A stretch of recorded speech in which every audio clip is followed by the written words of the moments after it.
Assalamualaikum warahmatullahi wabarakatuh. Halo adik-adik dari seluruh Indonesia. Salam kenal, saya Sira Madanisi, pengajar matematika di rcipta.com. Nah, kita kembali lagi melanjutkan materi pertidaksamaan nilai mutlak linier satu variabel. Sebelumnya kita sudah bahas sifat-sifat pertidaksamaan. Sekarang kita bahas penerapan. Oke, penerapan dari pertidaksamaan nilai mutlak linier satu variabel. Jadi kita itu belajarnya tidak kayak apa sih belajar ini, manfaatnya apa sih, gunanya apa sih, gitu ya. Jadi kita tahu, oh ternyata nilai mutlak ini kita bisa tahu seperti ini ya. Oke, jadi yang contoh pertama, ini kita hanya ke contoh ya, tidak ada apa ya, seperti tidak ada teori, tidak ada rumus yang saya jelaskan atau sifat, karena sifat sudah sebelumnya. Kita langsung ke contohnya saja. Bagaimana sih contoh dari penerapan ini? Ada dua yang akan kita bahas. Yang pertama terkait tentang mobil. Nah, pada mobil-mobil baru, angka kilometer per liternya tergantung pada bagaimana mobil itu digunakan. Apakah sering digunakan untuk perjalanan jarak jauh, ataukah hanya untuk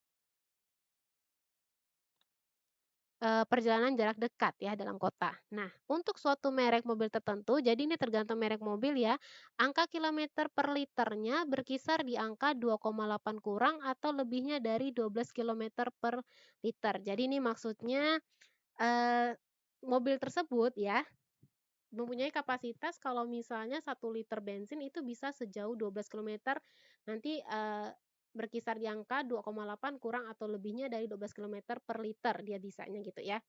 Berapakah jangkauan dari angka kilometer per liter dari mobil tersebut? Nah, kita lihat berapakah jangkauannya kira-kira mobil tersebut, untuk penggunaan bensinnya dalam 1 liter berapa kilometer lah jangkauannya. Oke. Nah, di sini alternatif penyelesaiannya, kita kan punya nilai patokan ya, misalnya di sini dikatakan M. Nah, M itu sebagai angka kilometer per liter dari mobil tersebut. Jadi M itu dinyatakan di mobilnya sekian. Nah, selisih M itu tidak 12 ya, selisih M itu 12. Jadi misalnya yang tertera di mobil itu selisihnya harus tidak lebih dari 2,8. Ini berdasarkan keterangan ya, tidak lebih dari. Berarti kan kalau tidak lebih dari tandanya kurang dari sama dengan. Sama dengan boleh, kurang dari boleh, tapi tidak boleh lebih. Oke, jadi kurang dari sama dengan 2,8. Nah, penyelesaiannya gampang banget ya ini, kita udah belajar. Kalau tanda pertidaksamaannya kurang dari sama dengan, cukup kita buat M-12 itu berada di tengah, M kurang dari 1 di tengah, ini tanda pertidaksamaan ya. Di sini negatif 2,8, ini 2,8. Dah, gampang ya. Jadi M-12 itu diantara negatif 2,8 dengan 2,8-nya. Baru ketiga sisi kita tambahkan 12. Negatif 2,8 tambah 12. Kurang dari sama dengan M-12 tambah 12. Kurang dari sama dengan 2,8 tambah 12 ya.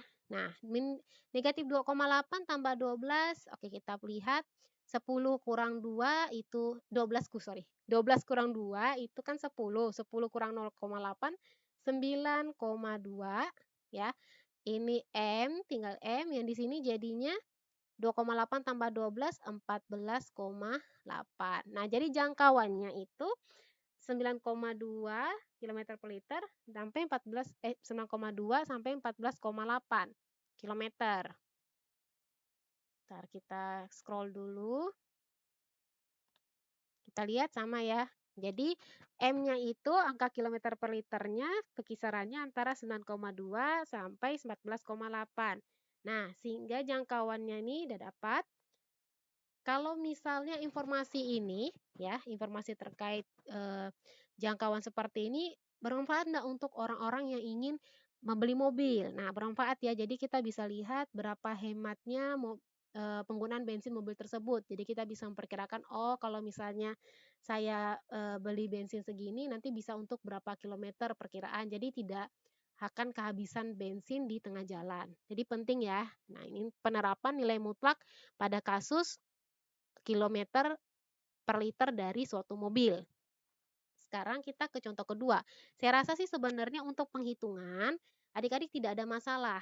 Biasanya terkendalanya itu pada saat, membuat model matematikanya. Jadi kalau saat membuat model matematika kita lihat clue, dia itu lebih dari kah, kurang dari kah? Nah, bahasanya seperti yang pada soal ini ya, clue-nya di sini nih. Berkisar di angka 2,0 kurang atau lebihnya dari 12 kilometer per liter. Jadi untuk suatu merek mobil tertentu angka kilometer per liternya berkisar di angka 2,8 kurang atau lebihnya dari 12 kilometer per lebih. Jadi kalau kurang atau lebihnya di sini, clue-nya berarti kurang dari, ya.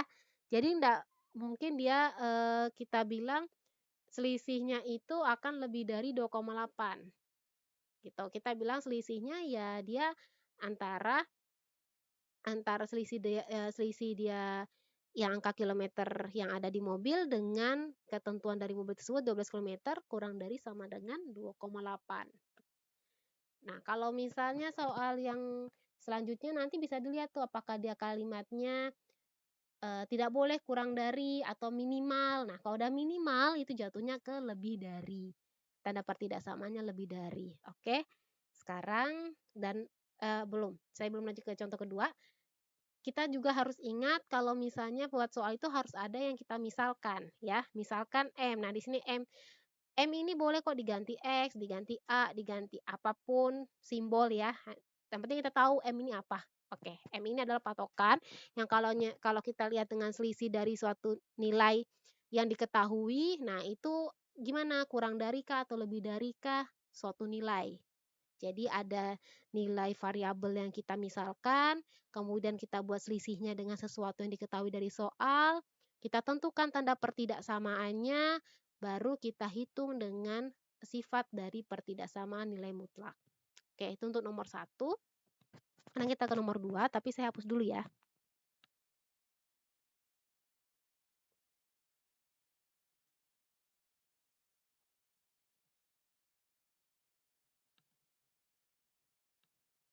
Oke, contoh 2 ini kayak feeding frenzy saya lihatnya, tapi bukan feeding frenzy ya, tidak ada yang bergerak-bergerak, ini cuma gambar. Oke, gambar ini, mengilustrasikan tentang memancing ikan di suatu laut misalnya, ini di suatu teluk. Jadi terdapat aturan untuk memancing ikan di sebuah teluk di kota K. Untuk menjaga kelestarian di sekitar teluk, dianjurkan memancing di laut dengan kedalaman optimal D. Jadi dia ada kedalaman maksimumnya biar tidak merusak tanaman, tumbuhan atau terumbu karang yang berada di kedalaman tersebut ya. Jadi untuk menjaga kelestariannya, kalau rusak kan nanti eh, ekosistem di laut itu juga jadinya rusak. Pada saat menangkap jenis ikan tertentu ada pertidaksamaannya nih. Ini sudah dihitung ya. Ini kita cuma pakai aja 8 dalam tanda 8 dikali nilai mutlak dari D kurang 150. Nih, dikurang 432 kurang dari 0. Ini udah ada pertidaksamaannya. Jangan tanya saya dapatnya dari mana, karena ini dari soal. Tentukan jangkauan kedalaman yang dianjurkan untuk menangkap jenis ikan tersebut. Jawablah dengan pertidaksamaan yang sederhana. Nah, jadi di sini jangkauan mana sih yang dianjurkan, yang diperbolehkan, yang masih memenuhi ketentuan dari pertidaksamaan tersebut? Ya udah, kita tinggal proses aja sih. Ini saya tulis ulang aja ya biar ada coretannya. Ini 8 D dikurang 150 kurang 432 kurang dari 0. Oke.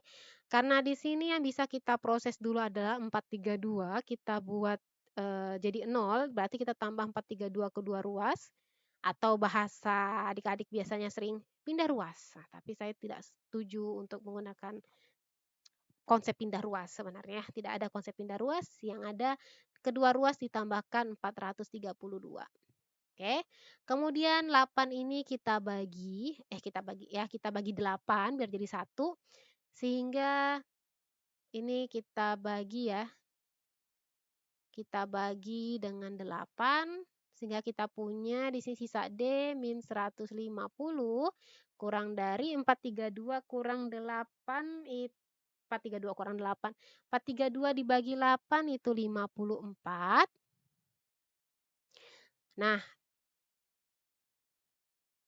kemudian kita menggunakan, sifat nilai mutlak yang kurang dari ya, berarti kalau kurang dari D-nya berada di tengah nih yang dalam tanda mutlak, D kurang 150. Nah, ini ikutin tanda kalau misalnya dia cuma kurang dari soal jangan tambah sama dengan ya. Ini kurang dari berarti kita ikut tanda kurang dari di sini di antaranya yang ini 54 di sini pasti negatif 54 negatifnya. Nah, karena di sini masih ada 150, semua sisi kita tambah dengan 150. Ya, D kurang kurang 150 tambah 150, ini 54 tambah 150, sehingga kita punya negatif 54 tambah 150 ini 96.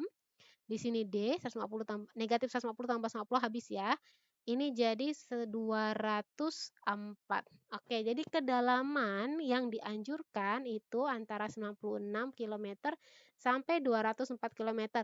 204 kilometer ini udah yang maksimal. Jadi, nelayan maupun pemancing ataupun siapapun yang berada di Teluk Kotaka sangat diharapkan tidak sampai ke kedalaman 204 kilometer ya, karena bisa merusak, kelestarian teluk tersebut jika kita sampai 204 gitu. 204 pun tidak boleh karena berdasarkan keterangan ini harus kurang dari 204. Oke, sekarang kita lihat apa yang di tertera di sini. Oke, sehingga kedalaman yang dianjurkan untuk menangkap ikan jenis tersebut, ikan di teluk tersebut ya masuknya adalah di antara 96 meter sampai 204 meter. Menurut kalian, siapakah yang paling membutuhkan informasi ini? Nelayan, penduduk di sekitar teluk, ataukah petugas dari Dinas Kelautan? Nah, kalau menurut saya semuanya perlu informasi ini. Nelayan perlu tahu. Jadi nelayan tidak hanya nelayan diperbolehkan untuk mengambil ikan-ikan yang ada di laut, tapi dengan catatan mereka harus tahu kedalamannya berapa. Karena kalau sampai ekosistem di laut juga rusak, nanti nelayan juga tidak akan dapat makanan dari situ ya. Jadi ya ada kerjasama. Penduduk jelas harus tahu. Jadi ketika ada pendatang yang datang untuk mancing atau sekedar untuk ya melihat-lihat terumbu karang atau sebagainya, mereka sudah diinformasikan jangan sampai ke kedalaman segini ya, karena nanti bisa merusak merusak kelestarian teluk ini gitu. Jadi penduduk di sekitar teluk wajib tahu juga. Petugas dari Dinas Kelautan lebih harus tahu lagi nih kalau petugas dari Dinas Kelautan ketika memberikan penyuluhan dan lain sebagainya. Bahkan yang Dinas Kelautan ini harus menginformasikan. Karena kan kebanyakan mungkin untuk menghitung-hitung ini ya bukan ranahnya para penduduk dan nelayan ya. Ini udah ranahnya bagian Dinas Kelautan untuk menentukan kedalaman optimal dari area memancing lah maksudnya ya, dari kedalaman untuk memancing itu seberapa. Nanti Dinas Kelautan yang menyampaikan kepada penduduk dan nelayan di sekitar tersebut. Oke, jadi informasi itu penting. Mungkin sekilas terlihat seperti ya nilai mutlak apa sih cuman hitung-hitung, enggak ya. Jadi ada penerapannya, ada digunakan. Hanya mungkin adik-adik saat ini ruang lingkup interaksinya belum sampai ke instansi-instansi ataupun mungkin sudah ada yang pernah kenalan di instansi. Nah, belum sampai melihat hitungan-hitungan yang menggunakan matematika. Jadi saya kurang setuju jika misalnya ada yang bilang, matematika ini cuman sekedar hitung-hitungan aja." Enggak ya.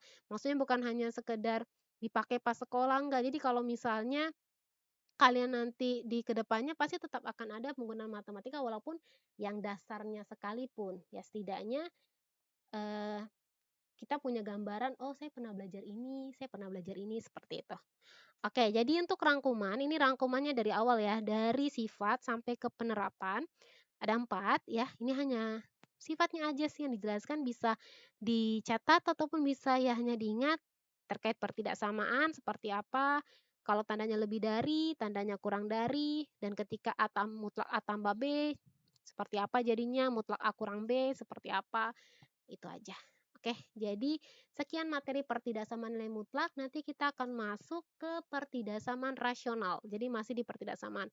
Tapi sebelum ke materi pertidaksamaan rasional, tentu saya akan bahas dulu soal-soal dan latihan soal. Jadi untuk adik-adik sekalian silakan ya buka website matematika.ercipta.com yang ingin latihan soal.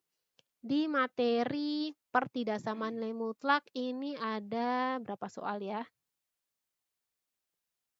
Ini ada sekitar 5 soal, nomor 1 sama 2 soal biasa ya, maksudnya soal hitungan aja, tidak ada kita buat model matematika. Soal nomor 3, 4, 5 ini adik-adik perlu buat, model matematikanya, baru dihitung nilai dari pertidaksamaannya.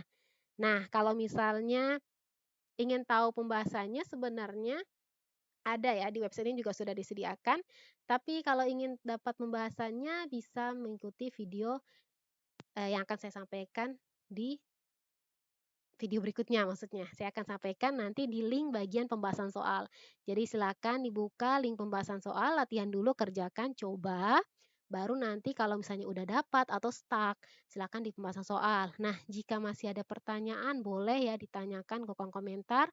Atau mungkin ada adik-adik yang tertarik untuk langsung komunikasi dengan saya itu bisa di website ercipta.com. Silakan di situ ada kontak WhatsApp yang bisa dihubungin untuk bisa komunikasi dengan saya secara langsung.